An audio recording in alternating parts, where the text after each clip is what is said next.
Salut à tous et bienvenue pour ce 9e numéro d'Inside Catch Attack sur Johnny Catch, dans lequel on découvre ou on redécouvre ensemble l'époque qui m'a fait tomber amoureux, comme beaucoup d'entre vous, de notre belle passion. Souvenez-vous, la semaine dernière, Raw avait obtenu l'excellente note de 18 sur 20, alors que SmackDown était à 12 et que l'ECW n'était pas loin de toucher le fond avec un 3 sur 10. Dans le show rouge cette semaine, dont John Cena sera le General Manager pour un soir, on a un sacré programme, avec un main event XXL entre Randy Orton et Triple H, la révélation très attendue de la couverture du magazine Playboy avec Maria. Vous verrez la suite encore une fois très marquante de la storyline entre Vince McMahon et Hornswoggle, et la superbe histoire entre Shawn Michaels et Ric Flair qui continue de s'écrire en vue de WrestleMania 24. À SmackDown, il y a aussi du très lourd. L'Undertaker va être tout seul pour affronter Edge et ses acolytes. Le Big Show va envoyer un message très fort à Floyd Mayweather. On retrouvera bien sûr le génial Festus Batista. Et vous allez même découvrir si le motard Chuck Palumbo va obtenir une victoire de prestige contre Kane. Quant à l'ECW, on va y voir CM Punk qui va devoir batailler pour tenter de regagner le titre contre Chavo Guerrero. The Miz et John Morrison qui défendent leur ceinture également. Et ça va exploser entre les belles Layla et Kelly Kelly qui vont en venir aux mains. A la fin de chaque show, vous retrouverez ma note, et en fin d'émission, on aura mon power ranking et la note de la semaine. Vous êtes bien sur Johnny Catch, Inside Catch Attack numéro 9, c'est parti!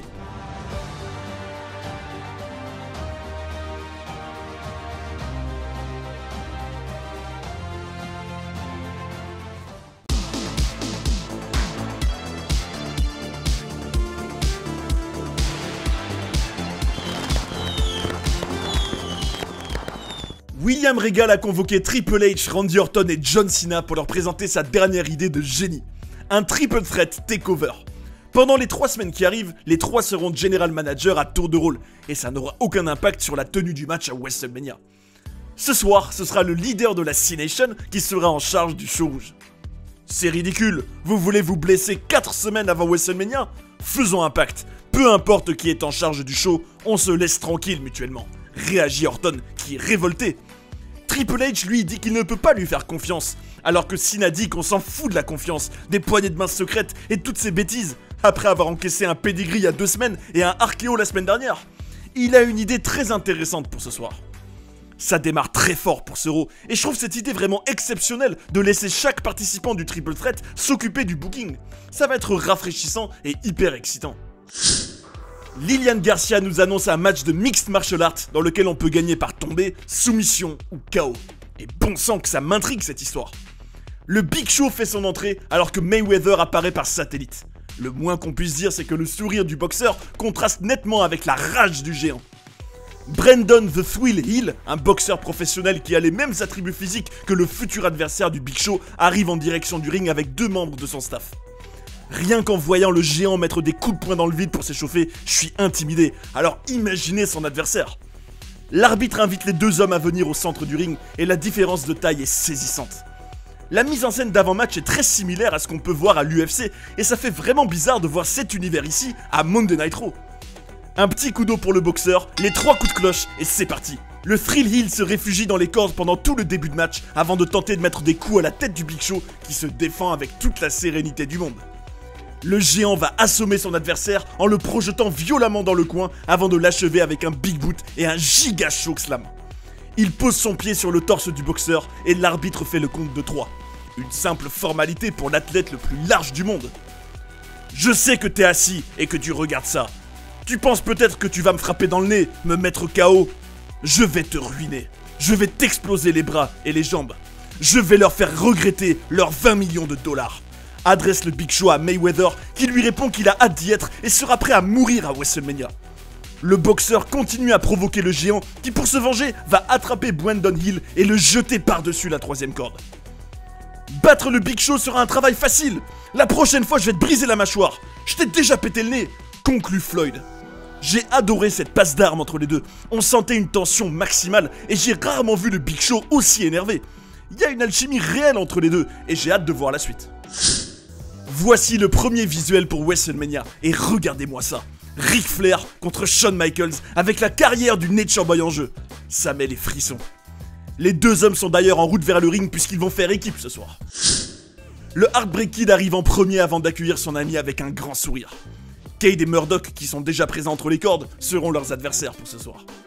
Le combat est une formalité pour Flair et Michaels qui enchaînent les tags avec une efficacité redoutable jusqu'au grand final dans lequel les deux partenaires vont porter le figure 4 leglock à leur adversaire simultanément. Cade et Murdoch abandonnent et Ric Flair saute dans les bras de Mr. WrestleMania. C'est vraiment beau et émouvant toutes ces scènes d'amitié.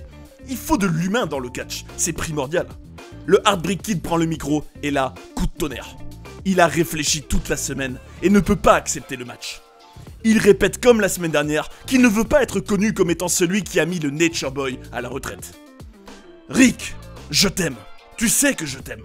Mais il faut que tu comprennes quelque chose. C'est WrestleMania qui s'en vient. Et je suis le Heartbreak Kid Shawn Michaels, le showstopper. Et si tu continues à réclamer ce match pour WrestleMania, alors tu ne me laisses pas le choix, déclare Michaels, laissant Flair pensif dans le ring. On rejoint John Cena dans son bureau et il a réfléchi. Ce soir, ce sera le Legend Killer Randy Orton contre The Game Triple H. Regal est excédé et dit que c'est beaucoup trop avant de demander si Cena va prendre sa soirée. Bien sûr que non, voyons, c'est John Cena. En plus, il a un business à régler avec Mr. Kennedy. Le leader de la C-Nation félicite ensuite Regal pour son idée de triple takeover avant de le virer de son propre bureau, vu que c'est lui le GM de la soirée. Accrochez-vous bien par la foudre de Zeus. La semaine prochaine, nous aurons une édition spéciale de Raw qui durera 3 heures sous le signe du WrestleMania Rewind. Chaque match sera un rematch d'un WrestleMania du passé avec les superstars des 3 brands. Ça va vraiment être incroyable et je trépigne d'impatience en imaginant les potentiels matchs qu'on pourrait avoir. Miam miam miam. La bête sauvage Umaga arrive à pas d'éléphant sur le ring, alors que William Regal est à la table des commentateurs et qu'on nous montre le superbe visuel pour le match interbrand à WrestleMania. Super Crazy est sa proie du soir, et il est déjà dans le ring. Umanga va le démolir en quelques secondes avec des prises toutes plus puissantes les unes que les autres, jusqu'à son Samoan Spike. Une chose est sûre, Raw aura un représentant de taille à WrestleMania. Et je suis content pour Umaga, parce que même si c'est un match avec un enjeu secondaire, ça lui donnera quand même de l'exposition face à un main eventer. C'est l'heure de retrouver Chris Jericho dans le ring pour son highlight reel, et tout ce qui en fait tout le charme, avec notamment le Geritron 6000 et ce sol très coloré. Ce soir, l'invité du talk show n'est nul autre que le champion intercontinental, Jeff Hardy. Quel accueil quand même pour l'homme aux cheveux arc-en-ciel. Jericho nous montre un best-of de leur superbe match de la semaine dernière et lui dit que rien ne l'arrêtera dans sa quête pour remporter la mallette à WrestleMania.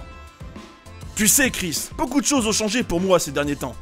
Il y a quelques années, je t'aurais souhaité bonne chance, serré la main, puis j'aurais baissé la tête et je serais parti. Mais je ne suis plus ce mec désormais. Je ferai tout ce qu'il faut pour te battre, toi et les autres. Grimper sur cette échelle, récupérer la mallette et devenir champion. S'exclame Hardy, ce à quoi Y2J va réagir en lui disant qu'il n'est plus son ami ni son camarade. Il est désormais une cible, et d'ici WrestleMania, tout est possible.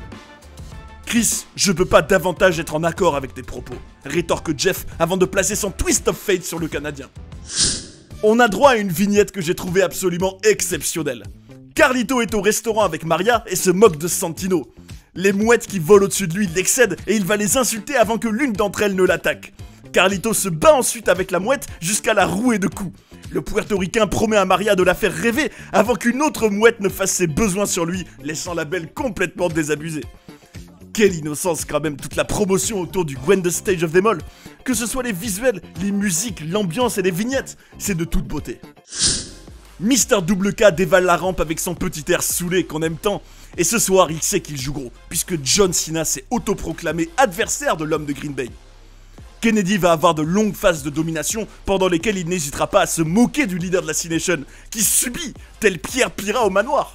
Les commentateurs saluent la bravoure du champ, qui aurait pu prendre sa soirée et ne pas se mettre lui-même à contribution en vue de WrestleMania ce soir, surtout quand on connaît la blessure qu'il a eue il y a quelques mois. Le vainqueur du dernier Royal Rumble va faire un retour tonitruant avec son Running Bulldog et sa descente de la cuisse que j'adore, avant de finir Kennedy avec son STFU. Kennedy abandonne et le public explose. La victoire de John est logique, mais je trouve quand même que Kennedy a beaucoup abandonné ces dernières semaines. Quoi qu'il en soit, Cena pointe le logo de WrestleMania et semble être en réelle mission commando en vue du grand événement. Un peu de douceur dans ce monde de brutes avec le grand moment du Playboy Cover Reveal que vous attendez tous. Jerry the King Lawler est l'hôte, et il faut avouer que le ring est magnifique avec ce tapis rouge et noir à l'effigie de Playboy. Accueillons la belle Maria, accompagnée par la Playgirl Candice Michel. On nous apprend que Snoop Dogg sera le maître de cérémonie du Bunny Mania Lumberjack match à WrestleMania. Maria est vraiment émue et honorée de cette opportunité et cette expérience qu'elle a encore du mal à réaliser. Lawler nous demande si on est prêt, et j'ai envie de lui dire « On est prêt, Jerry, gin tonic, bah oui !» Roulement de tambour, et le visage et les parties intimes de Maria sur la couverture du magazine sont bourrés de têtes de Santino, qui arrive hilar. Quelle tête de troll sur la couverture, il me tue vraiment ce type. L'Italien dit à Maria qu'il l'avait prévenu, et lui demande de le raccompagner dans les vestiaires. Maria va ensuite se rebeller et dire à l'Italien qu'elle est une femme libre et indépendante, ce qui met à bout de nerfs le Calabrais. Ce dernier attrape Maria par le bras et c'est le King qui est obligé d'intervenir avec une droite dans la face de Marella. Candice prend la parole et heureusement ce n'était pas la seule couverture prévue pour ce soir. 3, 2, 1 et voici la couverture. C'est de toute beauté, il faut bien l'avouer. Vraiment classe, même si Santino n'est pas du même avis. Cette petite storyline secondaire à Raw autour de toute cette histoire de Playboy est étonnamment vraiment plaisante à suivre, tant les protagonistes sont profondément impliqués dans ce qu'ils disent et ce qu'ils font. C'est l'heure d'avoir un match de qualification pour le Money in the Bank match de WrestleMania 24. Carlito arrive entre les cordes et ce soir il va affronter la moitié des champions par équipe, Cody Rhodes. Je trouve le fils de Dusty Rhodes un peu frêle et pas forcément prêt pour le rôle qu'on essaye de lui donner. Et je me demande vraiment si un passage à l'ECW ne lui ferait pas le plus grand bien pour avoir plus d'attention et prendre confiance. L'affrontement entre les deux est plutôt équilibré et on y voit des belles séquences, mais c'est Carlito qui va se qualifier après un backstabber vraiment colossal sur le dos du pauvre Cody. Mayweather réapparaît par satellite et en direct de Las Vegas. Jim Ross lui dit que beaucoup de personnes dans le monde de la boxe disent qu'il n'est pas très malin en risquant sa carrière à WrestleMania. Floyd répond en disant qu'il est là pour dominer. Jerry Lawler prend la parole pour demander au boxeur s'il a déjà été blessé, et Floyd ne répond pas vraiment à la question, et se vend comme le meilleur combattant peu importe le sport dans lequel il est impliqué, boxe, MMA ou WWE. Pour conclure, le boxeur renommera la WWE la MME, à savoir la Money Mayweather Entertainment. Fit Finlay arrive avec une toute nouvelle musique, et nom d'un chien, c'est pas la meilleure. Moi qui critiquais l'ancienne, je dois dire qu'à côté elle était nettement meilleure. Ce soir, l'Irlandais va confronter JBL, mais avant cela, c'est Vince McMahon qui apparaît sur le stage pour poser des questions au supposé père d'Hornswoggle. L'homme qui aime se battre confirme avoir manigancé avec des membres de la famille de Vince contre ce dernier, et reconnaît être le vrai père du lutin, ou plutôt le mutant, comme l'appelle le Big Boss. Je regrette de t'informer que JBL m'a informé ne pas pouvoir se rendre dans l'arène ce soir à cause d'un problème de transport. Mais le voici par satellite, lance Vince alors qu'on voit Bradshaw apparaître sur le Titantron et qu'on entend quelqu'un pleurer. La caméra recule et on y voit le petit lutin dans un lit d'hôpital. Finlay pète un câble et dit au Texan de venir immédiatement sur le ring. JBL est d'accord pour un combat, mais il aura lieu à WrestleMania. En attendant, l'homme d'affaires éteint la lumière de la chambre et on entend un ramdam phénoménal et les cris du pauvre Hornswoggle. Finlay a l'air complètement brisé sur le ring et une chose est sûre, JBL ne paye rien pour attendre. Avant de passer à un main event colossal entre Randy Orton et Triple H qui est digne d'un pay-per-view, j'aimerais prendre un court instant pour vous demander de partager cette vidéo autour de vous. Par exemple, à tous vos amis qui ont vécu la grande époque Catch Attack, pour qu'on soit de plus en plus nombreux à vivre cette belle épopée, tous ensemble. C'est vraiment un projet qui me tient à cœur depuis le tout début de la chaîne, et je serai reconnaissant pour chacun d'entre vous qui fera découvrir l'aventure à de nouvelles personnes. It's main event time, messieurs dames, et pour commenter l'affiche au sommet à laquelle on va avoir droit, on retrouve John Cena qui est déjà installé. Le Legend Killer et champion de la WWE, Randy Orton s'avance en direction du ring avec sa démarche si unique, alors que Cena fait son éloge même s'il n'aime pas du tout sa manière de gérer son business. J'oublie à chaque fois de le dire, mais depuis le début de notre épopée, qu'est-ce que j'aime la musique d'Orton. Elle est parfaite pour cette version du fils du cowboy Bob Orton. Voici venir The Game, et bon sang, regardez comme il est déterminé ce soir. D'ailleurs, un article lui est consacré dans le WWE Magazine de ce mois-ci, qui propose 4 choix de couverture collector. Quel charme quand même d'avoir ces publicités pour le magazine officiel dans les weeklies, je suis fan. Jim Ross remercie Cena de nous offrir ce main event de folie, et on sent que WrestleMania arrive à grands pas. Regardez toute la tension autour de ce face-à-face. The Game est vraiment déterminé ce soir, c'est le moins qu'on puisse dire. Mais comme le souligne très justement Cena, de l'autre côté, un RKO peut surgir à tout moment. Le combat est rude et plutôt équilibré, avec un Mike Chioda qui veille au grain pour que l'affrontement ait lieu dans les règles de l'art. The Game porte un Spinebuster à Orton, qui va récupérer sa ceinture pour prendre la poudre d'escampette, et c'est John Cena qui va aller le stopper dans sa démarche. Triple H attaque Orton par derrière, qui percute lui-même Cena, et alors que ce Weeble Assassin s'apprête à porter son pedigree sur le Legend Killer dans le ring, c'est Cena qui le prend sur ses épaules pour lui porter son FU. The Champ a à peine le temps de faire sa pause qu'Orton le massacre avec un superbe RKO.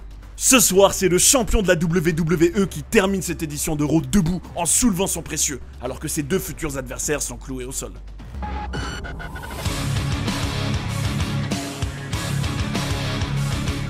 Je trouve qu'on a encore eu un Raw de très bonne facture ce soir, avec cette idée géniale du triple takeover, la promo hyper tendue entre Mayweather et le Big Show, la belle amitié entre HBK et le Nature Boy, avec une déclaration pleine de virilité du showstopper. On a aussi eu un super highlight reel entre Jericho et Hardy qui vont très bien ensemble, ainsi que le segment très fun du Playboy Cover Reveal. JBL a été énorme dans son rôle de grand sadique qui torture Hornswoggle, alors que le match entre Cena et Kennedy, bien qu'oubliable, a quand même eu le mérite de nous offrir de belles séquences. Pour ce qui est du main event, il était plutôt banal, même si l'affiche reste sensationnelle, et c'était un vrai plus d'avoir Cena aux commentaires. La toute fin de show a été totalement imprévisible comme j'aime. En termes d'audience, on est à 3,8 millions de téléspectateurs, exactement comme la semaine dernière. Le show ne gagne pas de nouveaux téléspectateurs, mais n'en perd pas non plus. Je mets donc un bon 17 sur 20 à ce Raw, qui est à peine en dessous de celui de la semaine dernière, et j'espère que l'ECW et SmackDown vont être sur la même lignée pour enfin avoir une semaine complète de succès dans notre épopée. Pour ceux qui veulent tout de suite passer au SmackDown de la semaine, tout ce que vous avez à faire c'est de consulter le sommaire de la vidéo. Mais je vous invite vraiment à essayer de regarder l'ECW. Même si je comprends que vous ayez envie de passer directement à SmackDown, le show du mardi soir vaut le coup d'œil, avec entre autres 2 matchs pour le titre ECW et le championnat par équipe, la touche spectacle avec Shelton Benjamin, et les belles Layla et Kelly Kelly qui font régulièrement monter la température dans l'arène. En donnant la chance à l'ECW, vous serez encore plus en immersion dans l'époque Catch Attack.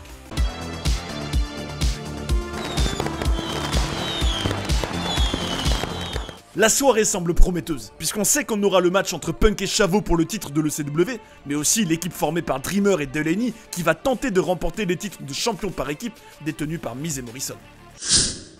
Voici venir le Tuesday Night Delight suivi par son partenaire, le Chick Magnet.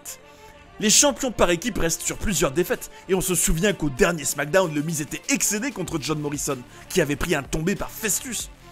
Dreamer et Delaney font leur entrée sur le ring et je dois dire que je suis vraiment curieux de l'issue de ce match. Pouvez-vous seulement imaginer Colin Delaney avec un titre de champion? Personnellement non, et j'espère que ça n'arrivera pas. En tout cas ça fait plaisir d'avoir des titres défendus, puisque les ceintures US, intercontinentales, mais aussi celles de championne féminine et celles de champion du monde par équipe n'ont plus été défendues depuis des lustres, et c'est vraiment dommage, surtout avec plusieurs superstars à qui ça ferait le plus grand bien. Miz et Morrison prennent à partie Dreamer à 2 contre 1 après avoir expulsé Delaney du ring. Et là, tenez-vous bien bon sang. Colin vient les tataner à coups de chaise. Il a littéralement pété un câble. Mais malgré leur disqualification et donc les titres par équipe qui leur passent sous le nez, Dreamer semble avoir apprécié et a l'air d'être fier de son petit protégé. Finalement, ce qu'a fait Delaney ce soir est peut-être encore plus marquant que d'avoir remporté les titres. À méditer. Le Gold Standard Shelton Benjamin et Stevie Richards s'affrontent dans un match en 1 tombé. Et le match va être essentiellement dominé par le félin Shelton qui va l'emporter haut la main. WrestleMania 24, Money in the Bank match, rien ne pourra me stopper, promet Benjamin qui nous avait déjà fait le coup avant le Royal Rumble match. Kofi Kingston et Kelly sont dans les couloirs de l'arène devant la couverture du magazine Playboy de Maria. Le Jamaïcain lui dit qu'il y a beaucoup de belles filles dans son pays, mais elles n'atteignent pas le niveau des divas de la WWE, avant de lui dire qu'elle aussi pourrait faire la couverture de Playboy. Kofi s'en va, et c'est la sulfureuse Layla qui arrive en disant à la Barbie de la WWE qu'elle est jalouse d'elle. Les deux divas se tatanent jusqu'à ce que Kofi et un officiel viennent les séparer. Kane s'avance vers le ring pour retrouver son adversaire James Curtis, et à ma grande surprise, c'est Chuck Palumbo qui se pointe aux abords du ring avec sa moto. Joey Styles nous informe que le motard affrontera Kane ce vendredi à SmackDown. En attendant, ce dernier tourne autour du ring en faisant vrombir son moteur pendant que Kane tatane Curtis avec un chokeslam pour la victoire. Certains trouveront peut-être ça inutile, mais ça suffit à me hyper pour ce fameux affrontement à venir dans le show bleu. Bien hâte de voir ça. Joey Styles nous informe qu'on aura un rematch entre l'équipe de Dreamer et Delaney face à Miz et Morrison la semaine prochaine. Mais cette fois, ce sera un Extreme Rules Tag Team match. CM Punk est en zone d'interview avec Lena Yeda et nous propose une diatribe percutante dans laquelle il rappelle à quel point il mérite ce match de championnat et que rien ne lui a été offert sur un plateau. Notre champion de l'ECW, Chavito Guerrero, est le premier à pénétrer entre les cordes, et c'est un CM Punk avec l'œil du tigre qui se présente face à lui. La foule de Cleveland est à fond derrière le Kid de Chicago, mais c'est Chavo qui va prendre l'ascendant en fragilisant le genou de Punk au fur et à mesure du match. Coups bien placés, soumission appuyée et autres projections de la jambe dans le poteau sont utilisés par le Mexicain pour mettre le genou de son challenger hors service. Le champion va asséner un tornado DDT au Second City Saint avant de lui porter son frog splash quelques instants plus tard. 1, 2 et 3. Il est le vainqueur et reste champion de l'ECW, Chavo Guerrero. Je pensais vraiment que Punk allait regagner son titre ce soir, et que s'il perdait ce serait de manière non clean. Mal m'en a pris, et bravo à Chavito qui poursuit son règne de champion.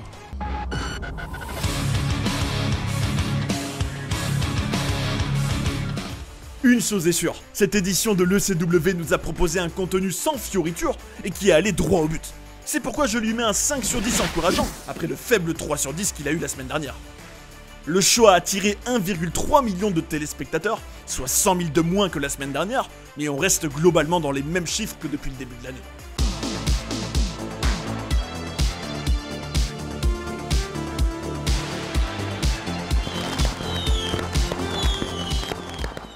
On est à Cleveland dans l'Ohio pour cette nouvelle édition du show bleu, et on retrouve Edge avec Vicky Guerrero et aussi le bien-aimé Teddy Long directement dans le ring pour un cutting edge.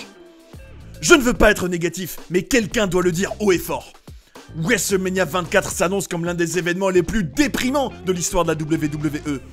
D'abord, la streak de l'Undertaker va prendre fin, car quand il s'agit d'affronter l'Undertaker, je suis le vrai phénom. Je n'ai jamais perdu contre lui, déclare Edge avant que Vicky n'annonce un match handicap en 3 contre 1 ce soir, avec d'un côté Edge et ses Edgeheads, et de l'autre le Deadman. Inutile de vous dire ce qu'en pense Theodore Long. Bébé, tu as l'air si sexy quand tu annonces des main events, mais vous savez, la fin de la streak n'est que la première partie du drame qui va se jouer à WrestleMania, puisqu'on va voir la carrière de mon invité de ce soir être réduite en poussière. Poursuit la Rated R Superstar qui nous demande de faire un tonnerre d'applaudissements pour accueillir le Nature Boy. Et quelle charmante surprise, bon sang! Le Canadien est cash avec le 16 fois champion du monde. Dans un peu plus de 3 semaines, tout est fini. Edge, avec tout le respect que j'ai pour Shawn Michaels, le show va continuer. Je vais battre Shawn Michaels et continuer à catcher bien longtemps après WrestleMania, lui répond la légende. Edge veut savoir ce que ça fait d'être sur la liste des victimes du Taker à WrestleMania. Et Ric Flair lui dit que ça fait mal, mais qu'il ne doit pas se concentrer sur la série d'invincibilité du Deadman, mais plutôt sur son état après que le Phenom l'ait démoli après son Hell's Gate dévastateur. Flair poursuit en dénigrant la relation honteuse du champion avec la GM de SmackDown, qui évidemment le prend très mal et s'énerve. Edge demande au Nature Boy de bien regarder le main event de ce soir, puisque la semaine prochaine, il sera à la place de l'Undertaker dans un match en 3 contre 1 contre lui-même, Hawkins et Ryder. Et pour pimenter le tout, Vicky Guerrero ajoute que le tout aura lieu dans un Steel Cage. Le Canadien se permet d'imiter les WOW du 16 fois champion du monde, qui réagit au quart de tour en lui mettant une baffe, ce qui semble ravir Teddy Long.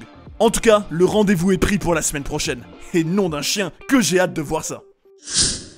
WrestleMania est dans à peine 23 jours, et on nous annonce un Batista contre MVP pour ce soir, avec le titre des États-Unis en jeu. Ce à quoi j'ai envie de répondre, tout ça c'est bien beau, mais c'est quand que la rivalité entre Umaga et l'animal démarre? Vous l'attendez tous, et elle arrive de manière imminente. Je parle bien évidemment de l'incroyable transformation de Festus, digne de The Amazing Floris Barthez, lorsque la cloche va sonner. Punk, Jesse et Festus vont affronter le trio composé par Miz, Morrison et Chavo Guerrero. Et c'est bien entendu Festus qui démarre la fleur au fusil. Regardez comme il est déchaîné! Festus va nous proposer des enchaînements assez incroyables, mêlant puissance et agilité sous les yeux d'un CM Punk qui est fan et qui crie « Oh yeah !» avant de sauter à l'extérieur du ring sur Chavo pendant que Jesse va en faire de même sur Morrison. Festus n'aura plus qu'à appliquer son finisher sur le Miz pour remporter la victoire et se transformer à nouveau au doux son de la cloche. J'avoue qu'au départ, j'étais pas très emballé par l'équipe formée par Jesse et Festus, mais plus le temps passe, plus j'apprends à apprécier ce duo touchant et complémentaire. Michelle McCool et le pitbull Jamie Noble discutent dans les couloirs de l'arène, et le fermier souhaite bonne chance à la blonde pour son match de ce soir. Cette dernière semble saoulée par la lourdeur du paysan, même si elle tente de faire bonne figure avec un sourire. Montel Vontae du Sporter retrouve son superbe tunnel doré, et se dirige vers le ring pour défendre son titre de champion des États-Unis. Big Dave Batista arrive à son tour, et si un jour vous avez la flemme de faire quelque chose, regardez son entrée, ça va remonter vos niveaux d'énergie au maximum. C'est Jimmy Corderas qui sera l'arbitre de ce match et c'est parti pour une affiche qu'on a l'habitude de voir du côté du show bleu. Sauf que cette fois, il y a un titre en jeu. N'est-ce pas l'occasion idéale pour Umaga de venir coûter la ceinture à son futur adversaire pour lui envoyer un message fort? Je pense que oui, et j'espère que c'est ce qui va se passer. La foule de Cleveland scande le nom de Batista avec insistance, puisque l'animal subit les assauts de son adversaire pendant tout le début de l'affrontement. À un moment donné, l'animal va réussir à reprendre la main avec un superbe side slam, après avoir démoli MVP avec 2 coups surpuissants dans les cordes. Celui qui nous vient de Washington porte son Spinebuster à Mr. 305 avant d'aller le propulser dans le public. Pendant ce temps, Jimmy Corderas compte les 2 hommes à l'extérieur, et alors que le champion des États-Unis parvient à rejoindre le ring à l'ultime seconde, Batista, lui, reste hors du carré magique.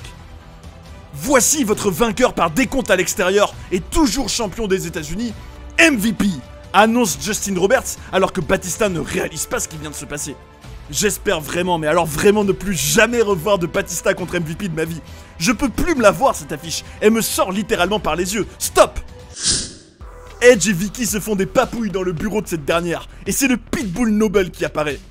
Ce soir, je veux affronter Chuck Palumbo, réclame-t-il avec confiance.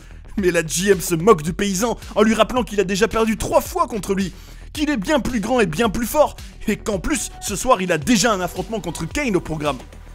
Vicky a un autre adversaire pour le paysan, puisque ce dernier veut jouer les durs à cuire. Le Big Show. Le Pitbull Noble repart la queue entre les jambes, alors que la GM du show bleu arbore un grand sourire. Pendant que le coach nous annonce un concours de bikini, devinez qui sera la guest host de WrestleMania 24. Kim Kardashian. Yves Torres, Sherry, Maryse, Victoria et Michelle McCool vont donc s'affronter dans un concours de bikini. Chaque semaine, il y aura une diva éliminée et la gagnante recevra une moto customisée. Les 5 divas se livrent donc tour à tour à des danses endiablées. Et pour moi, Yves Torres et Maryse sont très largement au-dessus des 3 autres. Et il faudra attendre la semaine prochaine pour connaître la première éliminée. Mes 2 favorites vont s'embrouiller avant que McCool ne rejoigne la dispute en frappant Maryse, qui à son tour frappe Yves. Michelle s'en prend ensuite à Victoria, qui imite une moto pour la narguer au loin. En parlant de moto, c'est l'heure du combat entre le biker Chuck Palumbo et le Big Red Monster Kane. De vous à moi, j'espère que le motard va l'emporter ce soir, parce que je crois vraiment en lui. Il a un gros potentiel, et il est temps de lui donner une victoire de prestige. Malheureusement, le motard ne va strictement rien montrer, et c'est Kane qui va le ratatiner jusqu'au chokeslam final. Franchement, je suis déçu, parce que je veux vraiment voir Chuck gravir les échelons à SmackDown. En lui donnant un manager pour pallier ses carences au micro, je suis sûr qu'il peut nous offrir de grandes choses. Le Pitbull Noble est déjà dans le ring, et le pauvre va se faire complètement atomiser par l'athlète le plus large au monde, avec notamment un coup de pied absolument colossal dans le ventre. Le fermier met un low blow au géant et se fait disqualifier, ce qui va enrager le Big Show, qui lui assène alors un gigantesque coup de poing dans le ventre. Noble va se mettre à saigner abondamment de la bouche, ce qui est vraiment impressionnant et me fait froid dans le dos. L'arbitre Charles Robinson part au chevet du paysan et le Big Show prend la parole. Il n'en revient toujours pas que Mayweather soit payé 20 millions de dollars pour leur match. Il demande au boxeur si tout cet argent vaut l'arrêt de sa carrière. Après notre match, ta carrière va faire faillite, déclare le Big Show alors qu'on aperçoit une armée d'arbitres et d'officiels autour du Pitbull. Regardez comme Edge et ses acolytes ont l'air confiants ce soir. Ils sont la personnification de l'expression « l'union fait la force ». Et par la grâce d'Athéna, on nous annonce un autre Batista contre MVP dans un No Holds Barred la semaine prochaine. C'est pas possible, bon sang. Non, non, non, c'est un sketch. Bref, voici venir le Deadman qui émerge d'une épaisse fumée blanche. Edge et son clan font moins les malins et sont clairement soucieux, et même si ce soir ils auront l'avantage numérique sur le Phenom, on connaît les facultés qu'a le challenger au titre poids lourd à se sortir de n'importe quel traquenard. Le combat démarre avec Taker qui ratatine Hawkins puis Ryder tour à tour, alors qu'Edge veille soigneusement à ne pas être impliqué officiellement dans le match. Le Canadien se contente de quelques coups vicieux dans le dos de l'arbitre et va exulter au moment où ses acolytes vont enchaîner tag sur tag en faisant des prises au Phenom. Ni une ni deux, Edge réclame à entrer dans la partie alors que Taker est allongé au sol. Et c'est une erreur de la part du Canadien qui se fait tataner par son futur adversaire. Heureusement pour lui, il parvient rapidement à laisser un de ses sbires aller au charbon. Et alors que le Deadman tatane Hawkins avec un Snake Eyes, Edge parvient à faire un tag discret. La Retidar Superstar va encaisser un Big Boot et le Phenom part pour lui porter son incroyable Hell's Gate. Hawkins et Ryder sauvent leur idole et se prennent un magnifique double chokeslam. L'Undertaker se retourne et c'est Edge qui s'élance pour un bon gros spear. 1, 2 et 3. La Retidar Superstar a réussi son coup. Et regardez comme il est satisfait alors que le Deadman enrage. Le show se termine par Edge qui soulève sa ceinture alors que l'Undertaker pointe le logo de WrestleMania. Ça résume assez bien les enjeux liés au match. Le titre contre la streak.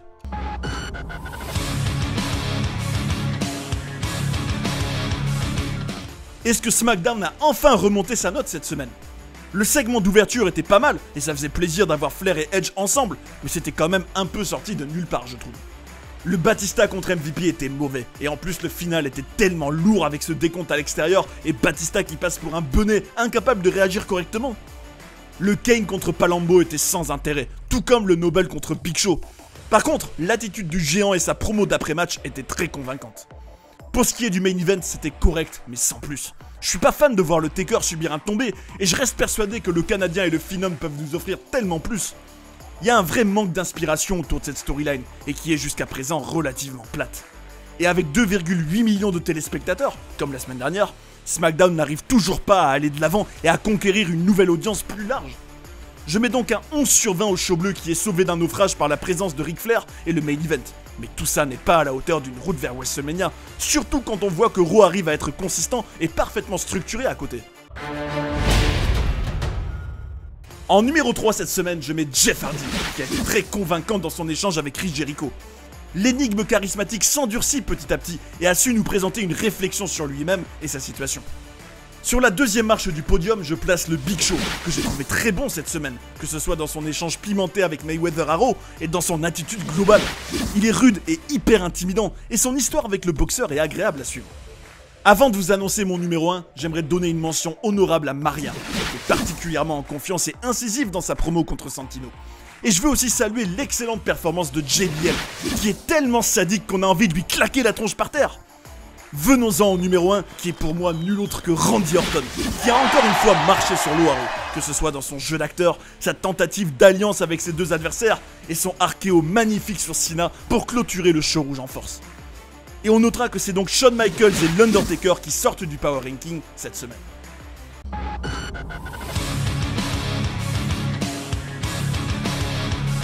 Avec un Raw qui culmine à 17 sur 20, le CW qui obtient la moyenne avec 5 sur 10 et SmackDown qui hérite d'un faible 11 sur 20, on a une moyenne égale à la semaine dernière avec 13,2. C'est encore et toujours le même constat. Raw est la locomotive pendant que SmackDown traîne la patte au fond du convoi. C'est ainsi que se termine notre 9e numéro d'Inside Catch Attack, et le prochain fait clairement rêver avec un Raw spécial WrestleMania Rewind de 3 heures. Quelles affiches du passé qui ont eu lieu au Showcase des Immortels vont être recréées? Et qui sera le General Manager exceptionnel ce soir-là? Triple H ou Randy Orton?